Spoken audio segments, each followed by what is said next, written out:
What's up guys, it's Eagle Spear and we're back with another video. So in this video I'm going to be reacting to a video that I found on YouTube while I was just scrolling through YouTube, and I came across this video by Sheku Mans. Hopefully I'm pronouncing that right, but it's by Sheku Mans. So the title of the video is "Racism Towards White South Africans is Shocking." So obviously when I came across this video, I had to click on it and check out what his opinion about. I had to make a response to his video because my brother, he's a bit uninformed, or he's a bit misinformed. It seems like he's more misinformed about what's actually happening here in South Africa. So it's important to make these kinds of videos to actually correct people who've been misinformed about South Africa, because Sheku Mans has a big platform on YouTube and we need to fight the disinformation that is happening right now in South Africa. So I'm going to be responding to a few points that he makes in his video, and I'll give my opinions on it and some facts about some of the opinions that he expressed. So let's get into it. Anyways, what I'm going to say, I think will upset quite a lot of black people when it comes to us, the way certain black people behave in the community. And in this case, we're talking about South Africa, which is a country that is ever so divided. And it's really shocking what I see on a day-to-day basis, you know, and also when I focus on doing a bit of research. So what do you really see? Because in reality, what's really happening in South Africa is not like what you see online or on the internet, specifically Twitter. But in real life, South Africans from all colors, from all shades, are trying to coexist peacefully. Tell them I'm really sad, bro, because Donald Trump wants you in America. Why? Second? Leaving, my friend. I will miss you. Where's he going, Big Show? America. Who wants them there? Donald Trump. I don't know. Qatar, you look into, you know, so many things in government legislation and current and, you know, issues across the countries. Across the country, really, it doesn't look promising. You have an economy that is ever so struggling, or let's say has completely collapsed. South Africa is still the largest economy in Africa. There's still a long way to go to actually grow the economy in the way that we want it to grow. It doesn't take a bright mind to look at the situation in South Africa and say it's at a state. It's at a point of total collapse, let's put it that way. You have politicians out there that are openly saying they are going to execute white people. I mean, you know, kill the Boer. I think if you have someone at the top office and acting like that and basically saying all those kind of words towards white people, I think it's wrong, you know. So this is a very controversial point now in South Africa, the Kill the Boer song. And I can agree with you that a leader at the highest level in parliament should not be singing a song like that, or a song that will cause racial division in the country. I can agree with you with that. But in context, the EFF, they still sing this song to remind their supporters that the fight against apartheid is still not over, and the struggle still continues. The lack of sophistication that we're dealing with here, because we've explained time and time again that Kill the Boer, Kill the Farmer is a chant against the system of oppression, a system of economic exclusion of black people at the benefit of whites, a system of exclusion of black people from land, from mineral wealth, from the means of production. We've explained this. The court has accepted this logic. The court has stated this logic. Now, because courts are agreeing with the EFF's sound logic, suddenly they're not making sense, suddenly they are wrong, suddenly they are irrational, suddenly we must mobilize international communities to stand against domestic courts of South Africa. Julius has stated many times that he does not hate white people. He just hates white racists. We are not an anti-white organization. We are a non-racial organization. And our stand against white racists is not against white people. We do not want racists. Everywhere we meet racists, we deal with them decisively. But where we meet patriotic white South Africans who love their country, who love their constitution, who want to share the wealth and the land with their own people, they are more than welcome. In fact, the EFF in itself, the organization within itself, has white people supporting it and have white people active in being an EFF member. So you have EFF members from junior ranks all the way up to senior and parliament. You have white people in there. There's this narrative that's going around that Julius hates white people.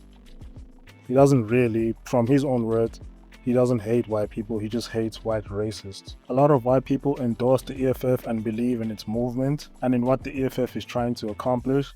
You even had one person in Orania vote for the EFF in the last election, which many South Africans found to be hilarious. But you still have a lot of white people who see past all the antics and who endorse what the EFF are trying to do in bringing economic liberation to everybody in South Africa. Another argument that the EFF brings up is that white people are racist for thinking that black people cannot differentiate between singing a struggle song and inciting violence or calling for violence. Kali groups it with the singing of the song. It's nonsensical. So first and foremost, it's extremely racist to presume that black people are of so low intellectual and emotional capacity that a song would incite them to go and kill people. It's racist. It's undermining of our people. That's the first. I understand in the apartheid period and what the regime did back then, you know, was awful, really. There's a lot of black people that was misplaced, that was treated so poorly. It wasn't a brilliant time at all. It reminds me of the slavery back in the States, really. The apartheid is quite, also maybe that one is it's a lot more brutal, really. And I get it. That thing happened in the past. Should we forget about it? No, we shouldn't. And should we retaliate? Surely not. I think that's not the way to move forward. Well, it seems like it's still a thing. A lot of people in South Africa, the black community, have this grudge, this burning grudge towards white people. And what they're doing, they're taking action in an all negative way, like, land seizure, or confiscating people land, or breaking into people's places, white people homes, and destroying their property, the government taking land from farmers being executed. I think it's really wrong, While black South Africans have not retaliated, there's no clear evidence that the government or the general population are targeting white South Africans. There's no clear evidence of that. You hear a few individuals and some organizations making this claim that South Africa is targeting white South Africans by taking their land and killing them through farm murders. But you don't see these people back up their claims with any actual evidence. You just hear them say this. This isn't my usual corporate content, but as a South African and a DEI scholar and practitioner, I think it would be irresponsible of me not to comment on this. This absolute madness is evidence that the average white person would rather associate themselves with a known criminal, a 34 felony count criminal, than look inwards and deal with their internalized racism and anti-blackness, because this whole thing is being framed as white South Africans that need asylum because a tyrannical government is taking away their land and giving it to black people, which is absolute nonsense. So where do you think the negativity around South African farming comes from? Is it all these people pretending that there's farm murders rife across the country and a white genocide? Like, what is it? Earlier in the day, the Agricultural Business Chamber of South Africa that I work for released the sentiment index results for the first quarter of this year. There's rising optimism from farmers and agribusinesses. If you talk to actual farmers and actual agribusinesses, they are not feeling under siege. They are as confused about some of the narratives that are happening across the country because no one is really coming and doing all of the very terrible things to them. If anything, they actually are worried that the negative conversations that are happening about the sector is going to mess up the reputation of our sector internationally. The issue of farm murders and using farm murders as a statistic to show that white farmers are being targeted has been debunked many times over. And the main reason for farm murders is because of the high crime rates in South Africa. The government has not seized or confiscated anybody's land. There's no evidence of this whatsoever. So people just making these claims without evidence or backing these things up. So the reason why racial tensions are still very high in South Africa is because South Africa is still the most unequal country in the world. And not just economically unequal, racially unequal. I understand there's a controversial place in South Africa called Orania, and then basically how the Africans, they're trying to preserve their culture. And say I'm not against the idea of preserving your culture, but I would say making it a place that is only catered for white people, it's also amplifying the issue that is across the country. Well, then again, I can understand why, because when you look at a lot of the crimes that happen across South Africa, it's actually quite scary. So you can understand when white people are being racist, but for some reason when black people are racist, they are just wrong. But when white people are racist, you can understand. And your reasoning for understanding is because of crime. Well, Orania was not built because of crime. For your own information, Orania was built in 1992. Just 2 years before South Africa transitioned into a democratic country. Orania was built for those white Afrikaner nationalists that still wanted to perpetuate and continue to practice apartheid in the new democratic South Africa.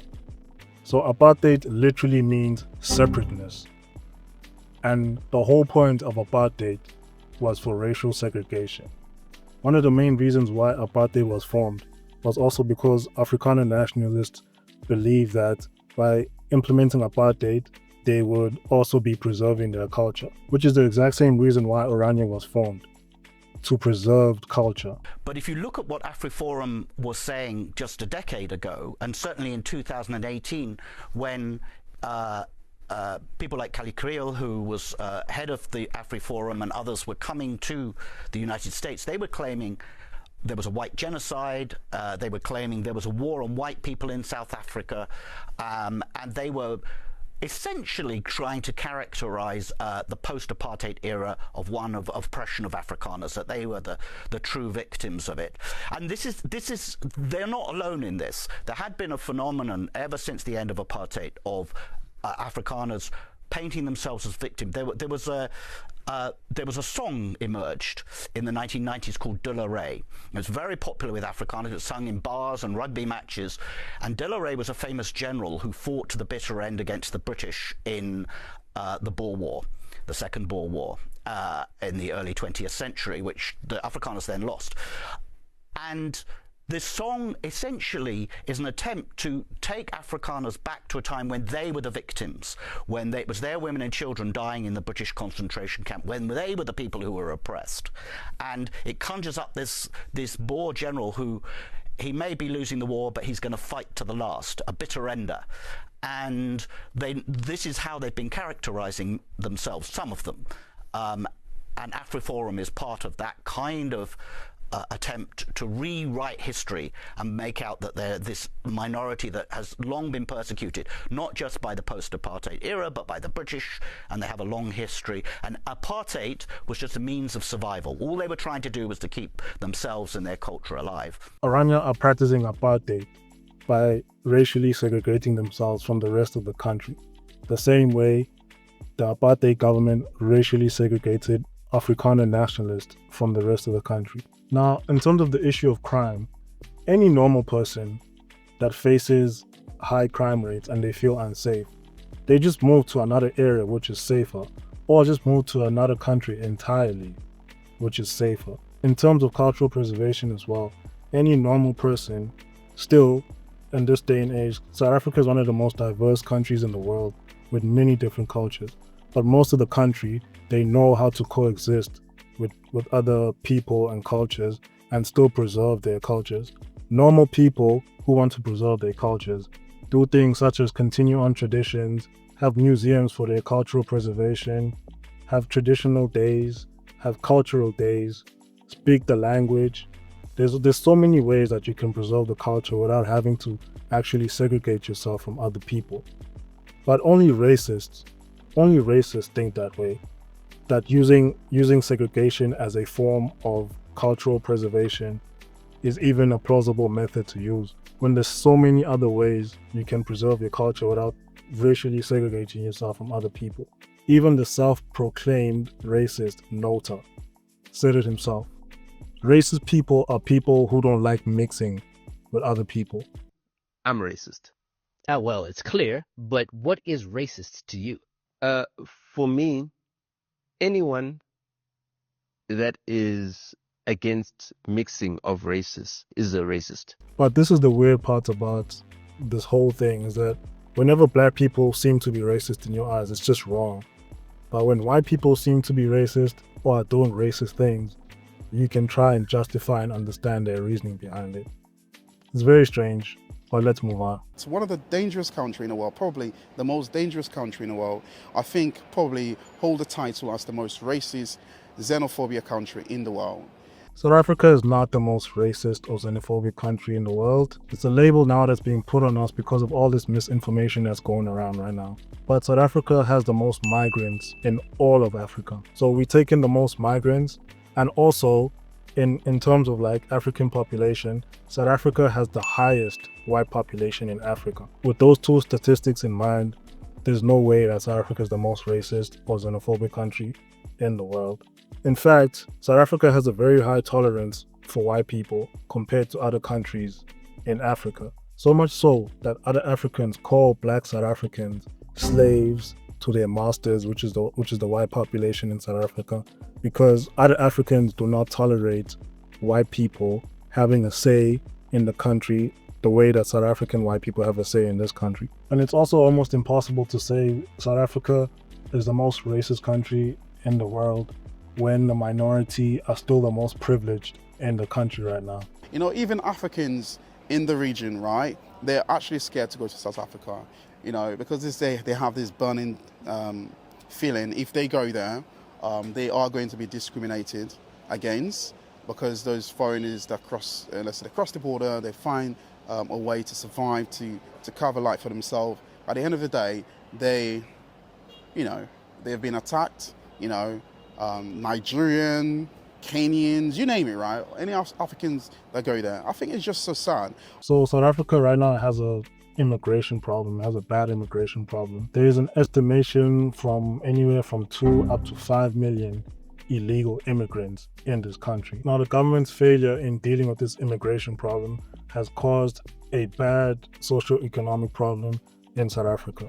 Now, the problem is South Africa has a very high unemployment rate. So the issue comes in when illegal immigrants come into the country and undercut the natives by working for below minimum wages. So natives generally tend to work for minimum wage and above, but illegal immigrants who come into the country have come to take those scarce jobs that are available for the natives by undercutting them and working for little to free in some cases. And that's where all the tension between illegal immigrants and the black South African population comes from. Now, if the government was a proper government and they dealt with this immigration problem properly, where we have a secure border so people don't just come in willy-nilly in this country, and the government was actually actively deporting illegal immigrants in the way that they should, we wouldn't be having this social economic problem that we're having right now in this country. But because the government's not doing their job, now it's left to the people now who are disgruntled, who are in poverty, who are not employed, watching illegal immigrants come into the country and take the little jobs that are available for the natives.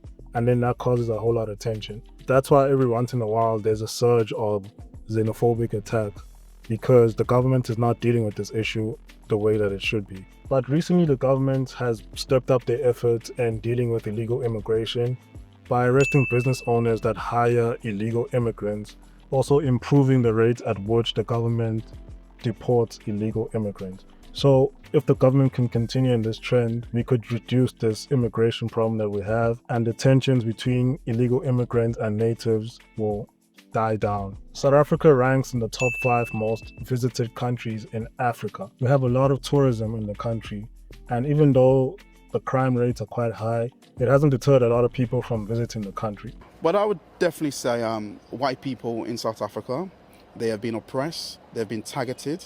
You know, I think it is not right. You know, I know that's what their forefather did, back in the days, but we have to find a way to work together. But it just seemed like politicians like this guy, and it's not helping the situation at all. It's just spreading hate, and it's racist, absolutely. I'm totally against that. White people in South Africa are not being targeted. South Africa is still the most racially unequal country in the world, in favor of white people. So it's impossible to say that South Africa is targeting white people. White people are the most employed demographic in the country. White people have the lowest poverty rate in the country. White people are still the most millionaires in the country. White people own the most land in the country. White people own the most companies in the country. White people have the highest income per household in the country. Given all those stats, it is false to say that white people are being targeted in this country. White people are still the most privileged demographic in this country, by far. And they know this. They know that they are still first-class citizens in this country. So all this misinformation that's going around right now, that they're spreading in America, is for different reasons, but they're not being targeted like most people think they are. So with all this misinformation going around, there's a campaign being pushed by individuals and certain organizations against South Africa to paint South Africa as this racist country, to gain support from the West so that these Afrikaner nationalists or white people can create their own country within South Africa, where white people are the majority and white people rule. So they're either doing this through the Cape Independence Movement, Cape, because what we're looking to create in the Western Cape is an ideological homeland for people who think like us, people who have broadly Western values, who want to live in the first world, and you know, want to and I've often used the example, the Western Cape becomes almost like Israel for the Jews, if I can use that example. You know, or through the Afrikaner nationalist movement in Orania. Looking at the Republic of Orania, I think there's different levels to freedom. I think our dream, we as Afrikaners, we love republics. We've created maybe about 20 in South Africa. Only 2 of them survived long term. It was the Republic of the Transvaal and the Free State. So we are people who love republics. Our ideal form of government is a republic. And I hope that one day, maybe my children will see. Now, if you visited South Africa for just 2 weeks, and you spoke to all the locals from all different races and walks of life, you would know that most of the information or most of the claims that you're making are simply not true. So that is why it is important for South Africans to speak up against this campaign that's currently going on against South Africa, because there are people pushing this narrative for their own personal agendas. Anyway, if you enjoyed this video, please don't forget to like and subscribe, and we'll check you in the next one.